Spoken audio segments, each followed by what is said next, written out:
Përshëndetje të dashur teleshikues. Rikthehemi sot në një tjetër episod Koha për të folur. Dhe bashkë me ne në studio është Joel Spahio. Përshëndetje, jam shumë i lumtur që jam sot i pranishëm këtu. Edhe unë gëzohem shumë që të kam këtu. Kur e mora Joeli në fillim në telefon, kisha shkuar me një temë të caktuar.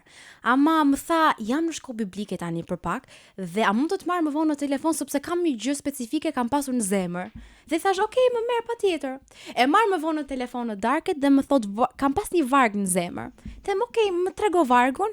Dhe thot Jakobi 4:4. "A nuk e dini që miqësia me botën është armiqësi me Perëndin?" Dhe them vërtetën mua më pëlqeu shumë si varg dhe kjo është tema që ne do flasim sot.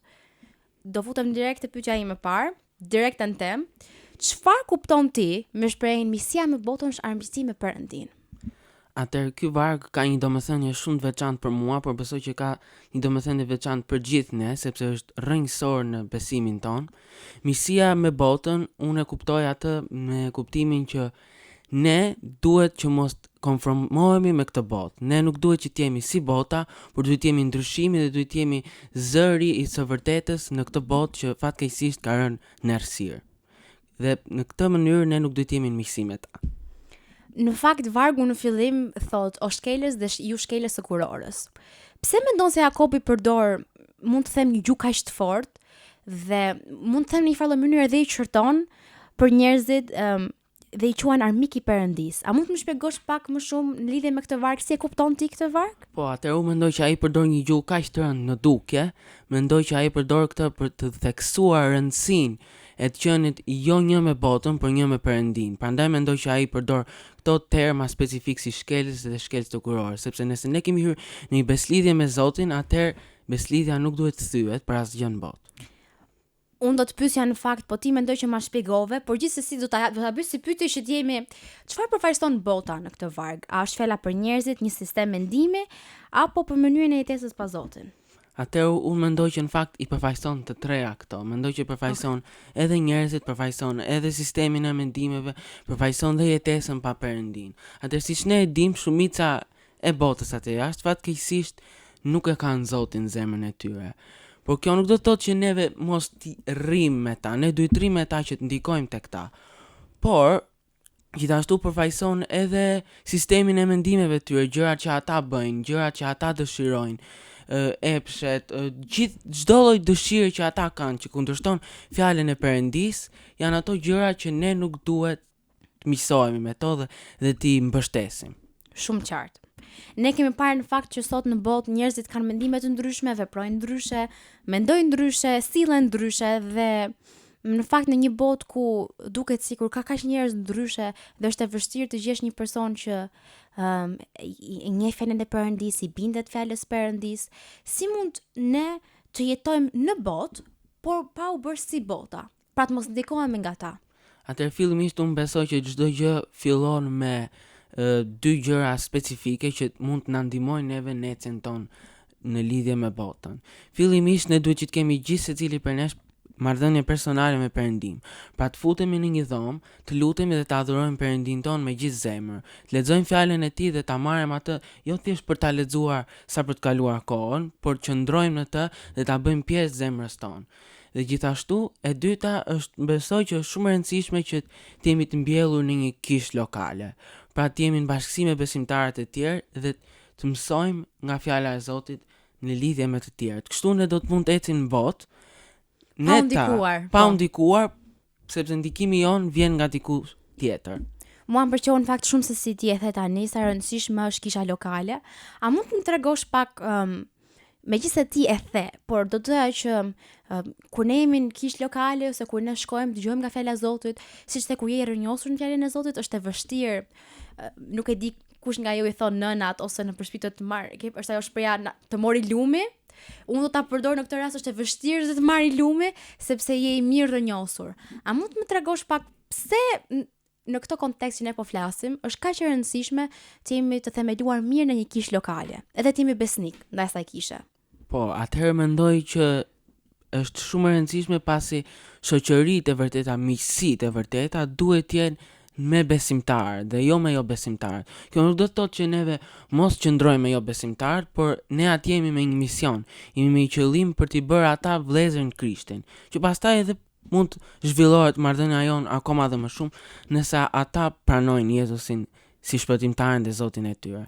Prandaj mendoj që është shumë e rëndësishme kisha lokale për shkak se mëson edhe nga fjala, mëson edhe me hapa praktik se si ti mund të qëndrosh në botë pa u ndikuar, dhe gjithashtu shoqëritë e mira atje bëhen. Në fakt ke shumë të drejtë dhe më bie dakord që shumë e rëndësishme kisha lokale, jashtëzakonisht shumë. Lidhur me këtë pyetje, unë desha të pyes edhe diçka tjetër.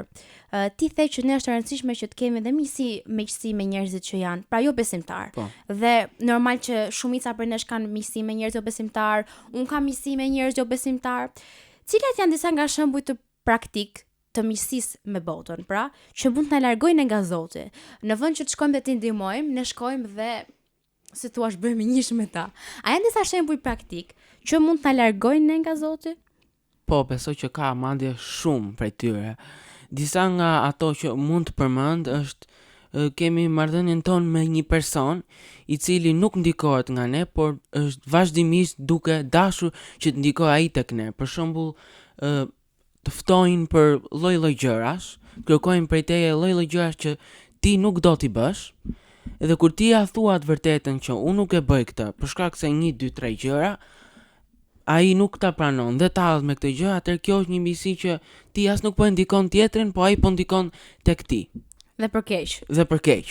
Në fakt shumë nga ne ose kanë pasur dhe vazhdojnë të kenë këtë lloj miqësish. Ndonjëherë janë disa njerëz që ne i duam edhe ndihesh keq ti thua jo se e njoh, kam shumë vite që e njoh. Ndihesh keq ti thua po sepse do po shtyp mbi diçka që nuk duhet të shtyp, po kaloj një vi. Siç mendon ti me urtësinë tënde, si mund të njëri ose njëre të merret me këta lloj njerëzish ose me këtë lloj specifike shoqërie që na kërkon të bëjmë miqë të tillë, ama ne prapë në zemrën tonë kemi shumë dashuri për ta, edhe në këtë moment janë pak të konfuzuar si ta adresoj situatën.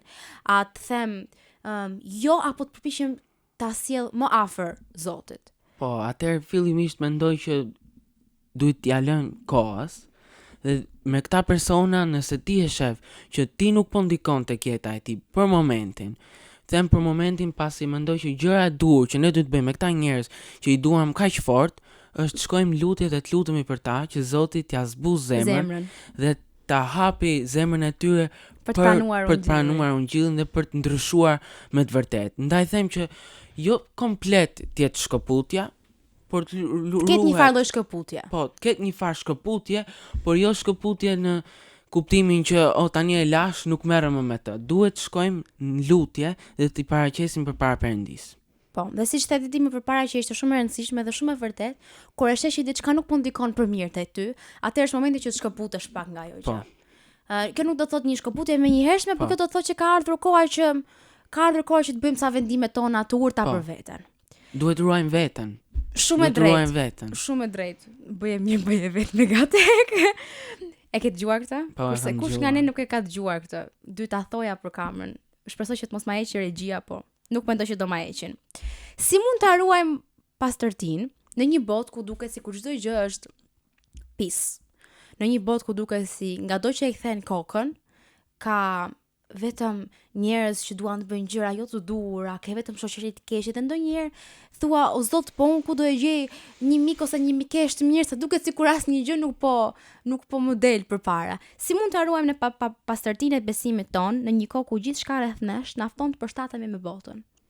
Atëherë mënyra se si ne mund ta ruajmë është që ta mbajmë me të vërtet fjalën e Zotit në qendrën e jetës tonë. Ta mbajmë qendër zemrës tonë, sepse është fjala dhe është fjala e Perëndis që ka për të na ruajtur nga kjo botë që ka rënë tashmë. Ne mendoj që zbatimi i fjalës, qëndrimi në të dhe mos konformimi me botën janë ato të cilat do të na ruajnë nga, le të themi, gjithë papastërtitë e kësaj bote. Do të qëndrojmë të shenjtë për Zotin, duhet jemi të lënë më njanë për të. Kjo mendoj është ajo që na duhet edhe kemi për qenë. Shumë e vërtet. Çfarë do të thotë të jesh ndryshe, por pa u përgjikues ndaj të tjerëve? Për shembull, njoh shumë njerëz që e mbajnë veten si shumë shumë të mirë, shumë të aftë, unë bëj këtë, dhe në fakt ka një farë të drejtë deri diku sepse nuk janë përfshirë, ama kanë një qëndrim jo të mirë për situatën, ka një qëndrim krenarie dhe një qëndrim gjykues, që ne e dimë që të dyja nuk janë gjëra të mira, dhe Perëndis nuk i pëlqejnë. Si mund të jemi ndryshe por të mos bëhemi gjykues ndaj të tjerëve? Po, atëherë u mësoj që shembulli më i mirë i kësaj gjëje është vetë Jezusi. Jezusi qëndroi me lloj-lloj njerëzish dhe nuk u bë kurrë gjykues për ta. Megjithatë ishte ndryshe, se siç ne e dim, ai ishte biri i Perëndis. Mendoj që duhet ndjekim shembullin e tij siç na thot edhe Bibla.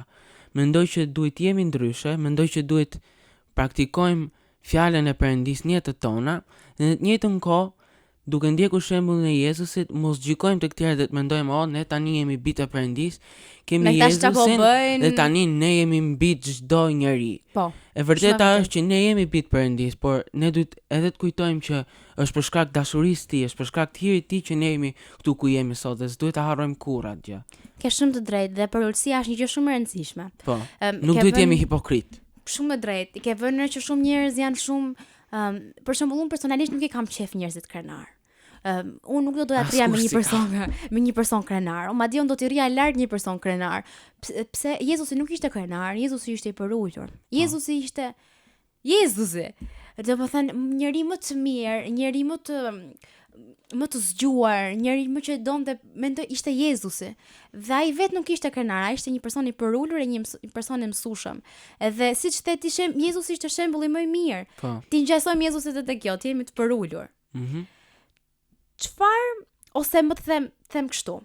Pse në shoqërinë që ne jetojmë sot ka shumë vlera që quhen të vjetra ose të dala jashtë mode. Në sensin që kanë dalë shumë gjëra të reja dhe gjëra që ne dikur i mbanim për bazë morale ose se si ne duhet të veprojmë nuk është më. Njerëzit i kanë ndryshuar, janë gjëra të tjera. Si mundet ne që të ruajmë vlerat tona në një botë ku tani më ato janë bërë të vjetra ose konsiderohen të dala jashtë mode? Atëherë mendoj që megjithse bota e konsideron ato të vjetra, fjala e Perëndis nuk i konsideron të vjetra. Ato janë thelbësore dhe janë themelore në jetën tonë në Krishtin. Ndaj mendoj që nuk duhet na interesoj opinioni i tjerëve, nuk duhet na interesoj opinioni i botës se çfarë mendojnë ato, se çfarë përcaktojnë ato si vlera të vjetra dhe çfarë përcaktojnë ato si vlera të reja, si progresiste, por ne duhet të qëndrojmë në ato që fjala thot. Kaq e thjesht mendoj që është. Pse është e rëndësishme që jeta e një besitari të jetë shembull jo vetëm me fjalë, por dhe me vepra? Pra jo vetëm me gjërat që ne themi, por edhe me mënyrën se si ne veprojmë. Për shkak se një njeri mund të flas, por ajo e cila që do të bëjë ndryshimin, që do të bëj atë tjetrin të mendoj për ato që ti thua, që fjalët e tua të kenë autoritet dhe të kenë fuqi, mendoj që jeta jote duhet të jetë në një linjë me ato që ti thua. Sepse Jezusi fliste, por Jezusi ndiqte, e jetonte, duhet ta jetosh pra atë cilën ti thua, sepse nuk mund ti përfaqësosh dikë edhe të përfaqësosh Krishtrimin, përfaqësosh Krishtin dhe ndërkohë ti nuk jeton si Krishti, ndërkohë ti jeton me idealet e tua, me mendimet e tua. Mendoj që kjo është ajo të cilën ne duhet ta theksojmë vazhdimisht në jetën tonë. Ne folëm pak më përpara si të mos ndikohemi nga bota. Por si mund të kuptojmë ne nëse jemi ndikuar nga bota dhe çfarë mund të bëjmë ne për ta ndryshuar këtë gjë? Po. Disa hapa praktik nëse mund të më thuash? Po, atëherë e vërteta është që nuk besoj që është shumë e vështirë që ta dallosh. Nëse ti ke një marrëdhënie me Perëndin, fillimisht besoj që ndërgjegjja jote nuk do të lejë rehat. Nuk ke për të ndjerë rehat me ato që ti ke bërë, por e zëm edhe këtë e ke të ngurtuar ose nga padituria ke shkelur fjalën e Perëndis. Mendoj që është shumë e lehtë që ta gjesh veten, është thjesht duke shkuar tek fjala e Perëndis, duke hapur Biblën, duke lexuar, duke shpenzuar kohë me të, ti do të gjesh që shiko se këtë që thuhet këtu unë pas kam shkelur. Dhe shumë e thjeshtë, ti shkon e pendohesh dhe vazhdon ndjekësh fjalën e Perëndis. Unë gjithmonë kur bëj muhabet me mamin, them, i komunikoja dikur dhe i thoja, e ndjej tani që nuk kam kaluar kohë ashtu siç duhet me Zotin dhe po filloj të macaroj njerëzit më shumë. Po, Edhe qeshja gjithmonë. I thoya sot më kanë acaruar njerëzit më shumë se ç'duhet. Domethënë që duhet ikit kaloj pak kohë me Zotin dhe qeshtin bashkë me njëra tjetrën. Prandaj mendoj që ajo që po na thua ti është shumë e vërtetë, edhe thekson shumë faktin që ne kemi nevojë të kemi një marrëdhënie me Zotin, që gjërat na ecin mirë, edhe mbar. Gjëja tjetër që unë doja të pyesja në fakt ishte si mund të tërheqim ne njerëzit që janë në botë, pa u bërë ne si ata. Pra ne folëm që ne nuk duhet të bëhemi disa hapa praktik që ne kuptojmë kur jemi bërë ose në bota na ka tërhequr brenda, ne mund të them kështu, por si ti ndihmojmë ne ata njerëz që janë atje pa u bërë si ta? Atëherë mendoj që tërheqja fillon duke qenë ndryshe. Kemi folur deri tani për të qenë Shumë ndryshe. vërtet. Dhe kur ata të shikojnë jetën tënde, si ti nuk shqetësohesh me gjëra që ata shqetësohen, si ti nuk ndikohesh nga rrethanat, si jeta jote është duke lulëzuar, kur ata të shohin edhe gjërat më të vogla si buzëqeshjen tënde, dashurinë tënde, besoj që ata vetë do tërhiqen nga kjo lloj jetese. Kështu që mendoj që kështu do vi ndryshimi. Është shumë e vërtet. Un kam pas një rast shumë bukur që në fakt më ka ngel mendje, dua ta them sepse më kujton shumë këtë gjë që ti po thua. Një person ka thënë një herë, "Ua tha, më tha ti je si drit, që ke shumë e mirë." Mënyra se si ma tha në këtë farë mënyre që un dua të jem çka ke ti që nuk e kam un. Dhe i thash, un kam Jezusin. Dhe u prek. Un kjo gjë shënoi në zemrën time dhe thash njerëzit shohin. Njerëzit gjojnë dhe të vërtetë ma tha në një mënyrë kaq të bukur sa thash, "Ua, faleminderit që ma the." Po më bën qefin që ma the, kisha nevojë të ma thoje, faleminderit. Por më bëri të kuptoj që në fakt ne me të vërtetë e reflektojmë Krishtin. Dhe njerëzit na shohin, njerëzit shohin se si ne sillemi dhe thon, "Do doja të isha si ai çuni ose si ajo vajza." Sa ajo reflekton Jezusin. Ka një gjë ndryshe për të. Po, shumë e vërtetë. A mendon se dashuria dhe përulësia janë mënyra më e mirë për të ndikuar të tjerë drejt Krishtit? Po, mendoj që dashuria dhe përulësia janë ato të cilët do bëjnë ndryshimin në jetën e tyre. Mendoj që janë pikërisht përulësia jonë ndaj tyre, përulësia për t'i ndarë ungjillin, për të mos pasur asnjë lloj kufiri, për të shkuar dhe për t'i ndjekur ata, për t'i sjellë tek Krishti, gjithashtu dhe dashuria që ne përcjellim tek ta, mendoj që janë thelbësore që ata të ndikohen dhe të sillen tek Jezusi. Ata e ndjejnë dashurinë. Po, ata gjithmonë ato shohin më shumë se ç'mendojmë ne.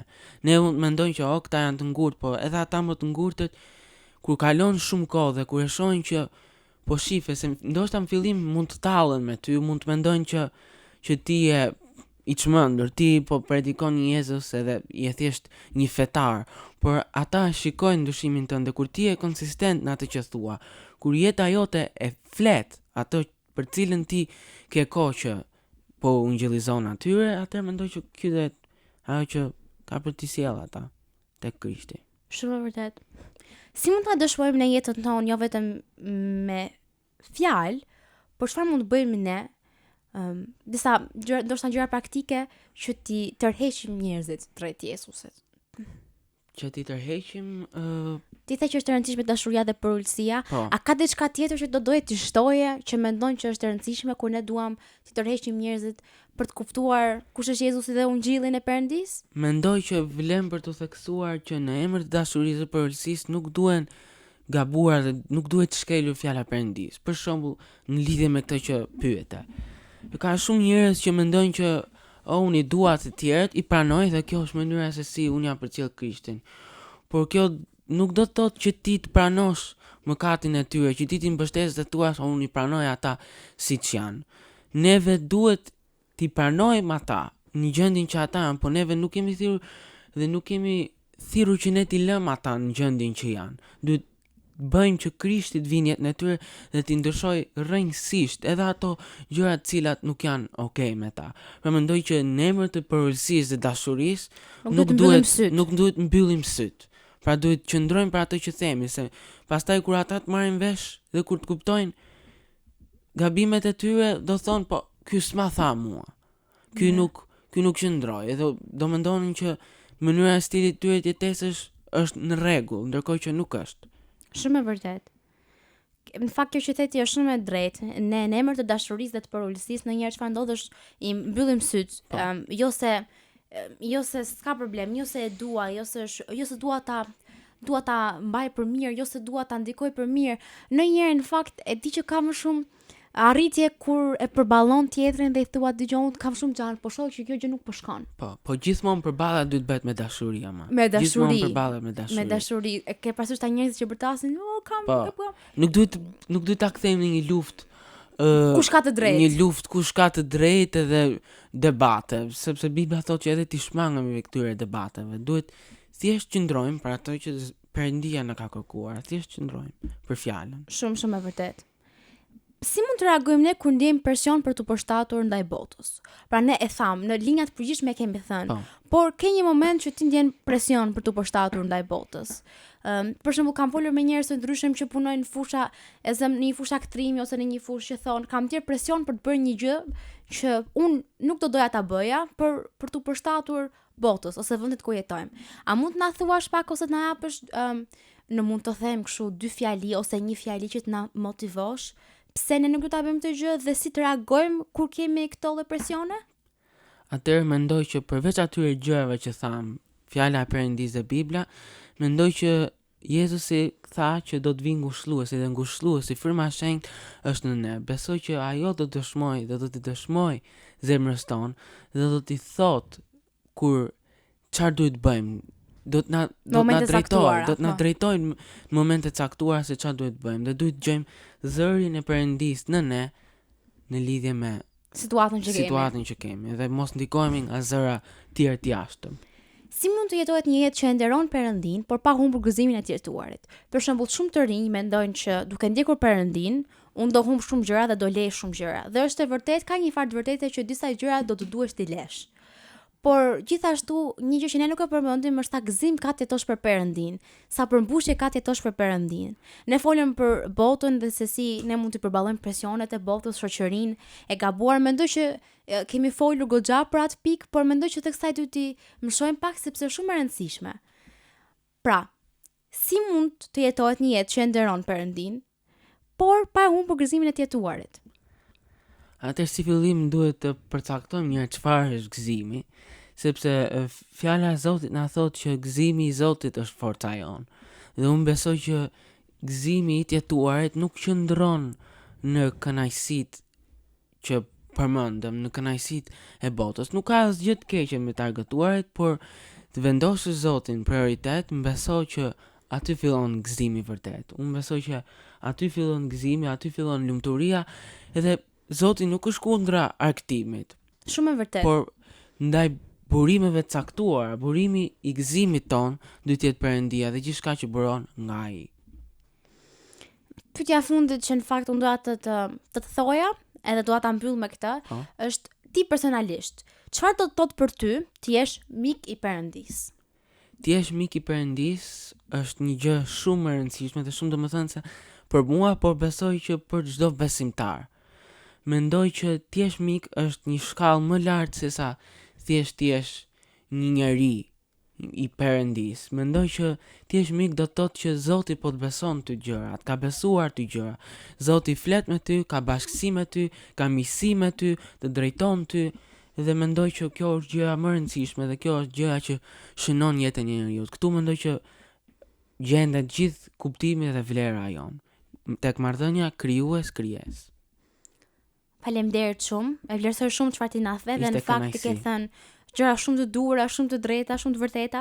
Më pëlqen shumë që ti kur flet nga gjëra nga Bibla. Unë kam shumë të rëndësishme që kur ne flasim me çfarë Bibla thotë, jo çfarë ne themi, po çfarë Bibla thotë.